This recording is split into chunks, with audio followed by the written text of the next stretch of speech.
Hey everyone, welcome back to the channel. Today we are taking a look at the Flesports F12 Polia edition.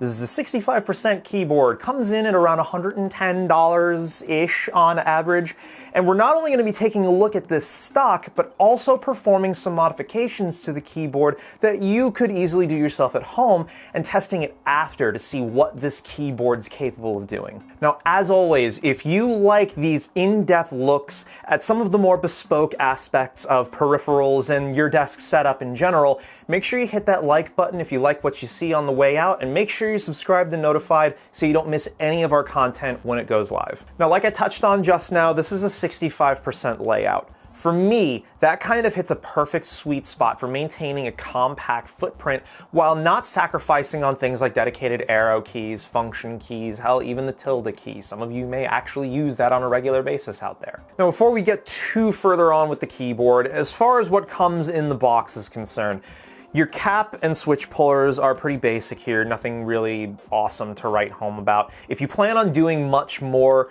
modding than just this keyboard, I would recommend investing in some better tools than these, but they will get you by in the here and now. The cable is similarly nothing special. It's an unbraided USB-C to USB-A. It's white. Again, it will get the job done. Now, while this motherboard did technically come with directions, they are written entirely in Chinese, so if you're not familiar with how to read it, you will need a translator app to use with your phone's camera. Spoilers, the direct translations for this require a bit of creative interpretation on your part. Now, while I was in the middle of filming the original take for this video, I actually discovered this keyboard does in fact have software. But you'll never find it on the Flesports website. As a matter of fact, according to the website, this product doesn't even exist in their portfolio. In fact, it was KP Republic's posting for this that had a direct link to a repository of a lot of different drivers that they have for the keyboards they sell there. And I will have a link for it all down in the video's description here so you can find it and use it for yourself. It's nothing super special. You get RGB lighting control, but there is no addressable RGB lighting, so all of the keys have to sort of synchronize with each other or be a part of whatever baked-in effects are here. And you get what appears to be some basic macro functionality. That's really about it. So, if you don't plan on using the macro aspect of this keyboard, you don't even technically need the software. You can control everything from the keyboard. Now, that said, the baked-in lighting effects do actually look pretty decent here. There's nice fluid lighting transitions, especially between colors. That's something you really want to look for with RGB lighting.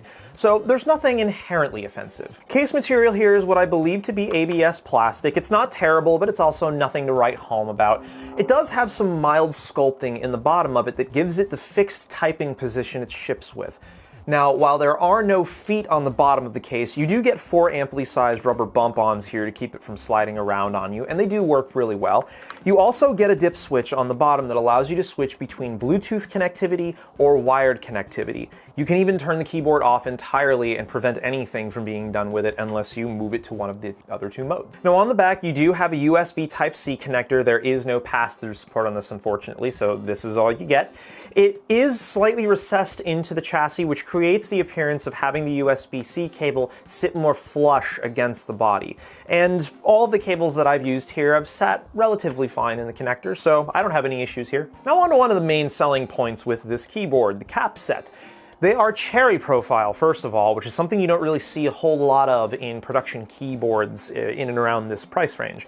They are double shot PBT. The feel of these caps is really nice. Some of the legends are slightly more or less bold than the others, while some of them also appear as though the double shot layer that creates the legend didn't seep quite flush through with the original outer layer for the cap. Also, 4 of my caps had malformed stems on them. While it didn't affect the functionality of the caps, it most certainly does affect the durability. I also noticed that my space bar was slightly scuffed when I got it, so I'm not certain if this is typical of this particular keyboard, but I'm hoping it's not, because this is actually one of my favorite cap sets I've come across.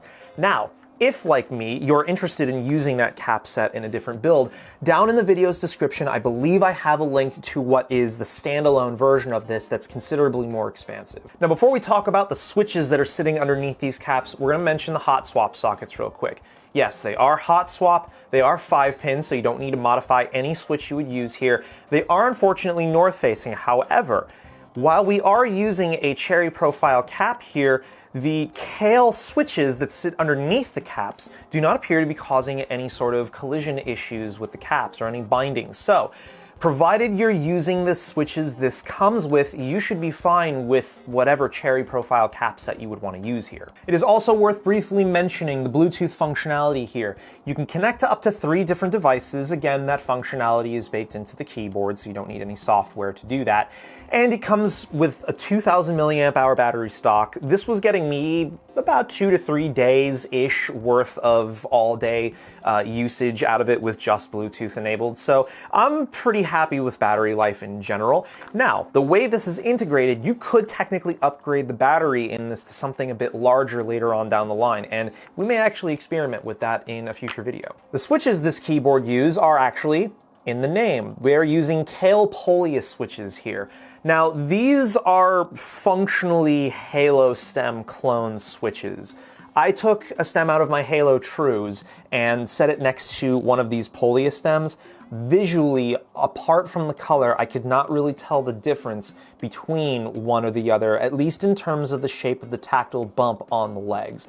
I would have to have much higher resolution looking at these parts to know whether or not they are in fact identical. There's a little bit of a confusing aspect to this switch, however. Everywhere I see it online, no one seems to have a consistent account of what the spring weight is here. Actuation force is reported at anywhere from 60 to 62 grams, while spring bottom out is reported at anywhere from 67 to 74 or 75 grams. In my experience, I can tell you the spring feels a lot closer to a 67 gram, as I'm actually currently using some 67 gram springs in some Everglide Crystal Violets I'll be using in an upcoming build on the channel. Now, of course, disassembling that switch led me down the inevitable rabbit hole of further modifications, so I wound up taking all of the switches apart and further prepping the keyboard for some other mods that I had in mind. To start with, I addressed the stabilizers. At stock, the stabilizers for this keyboard are downright okay, if not a little bit weird.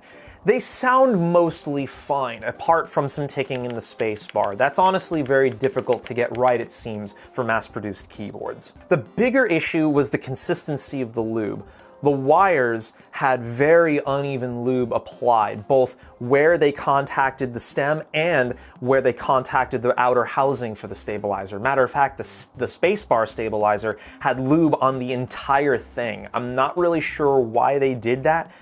You don't need to do that. I also noticed that they used 2 different colors of stabilizer here, which is kind of a weird thing to do, but whatever, you can't really see them underneath the caps anyway. Now that said, the rest of the stabilizers in terms of overall build quality are actually pretty good, and they have flat bottoms to them, so when you go to modify this yourself, and you should, you don't need to clip them, which is awesome. Clipping stabilizers is super annoying anyway. Once I cleaned off the stabilizers, I treated them to some xht-bdz on the wires and glorious g-lube on the stems. Now, it was only upon disassembling the keyboard that I realized this thing actually has plate foam at stock. When I originally ordered this through Drop, there was no mention of plate foam anywhere in there, but in listening to my stock sound test again, it actually kind of makes sense now, because this keyboard at stock actually sounds pretty damn decent, and this plate foam goes a long way to helping with that. It's also worth noting, you don't typically see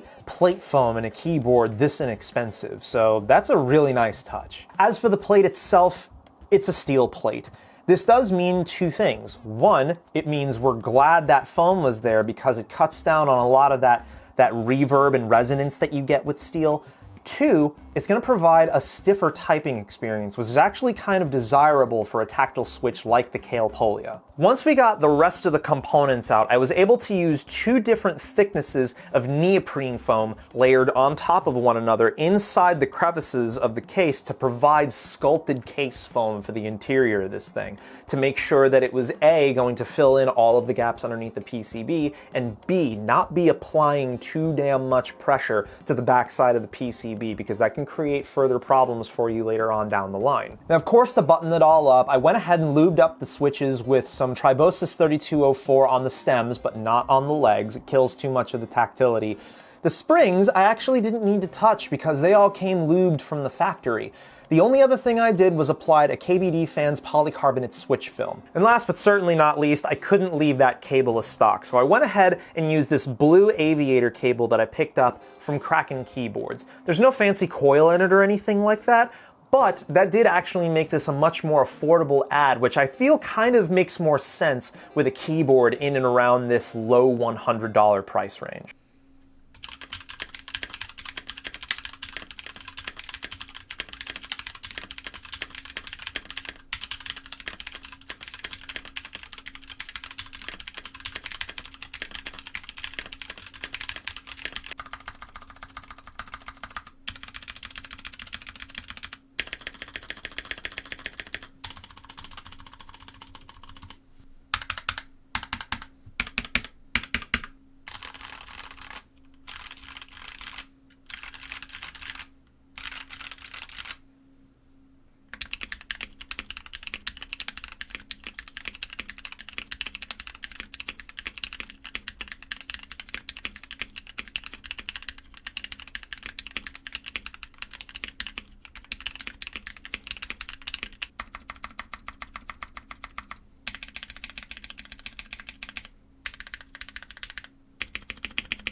So in general, I really like the F12 Polia edition here. It's doing a lot of things right for its price point, maybe even punching a little bit above with the inclusion of a really solid tactile switch option and the inclusion of plate foam. Again, something you don't typically see in a keyboard at this price point. You're usually paying an extra $20, $25 to get that as an add-on after you bought the board. And it's pretty flexible too. I mean, 65% functionality, Bluetooth connectivity, you don't have to use the software for it if you don't want to. It really does everything, in my opinion, right as a stock keyboard, and it's easy to modify, and it's rewarding to modify too. Anyway, that's gonna wrap it up for this one. Toss the video a thumbs up if you liked what you saw. Make sure you're subscribed and notified so you don't miss any of our content when it goes live, and I'll catch you all next time. Take it easy.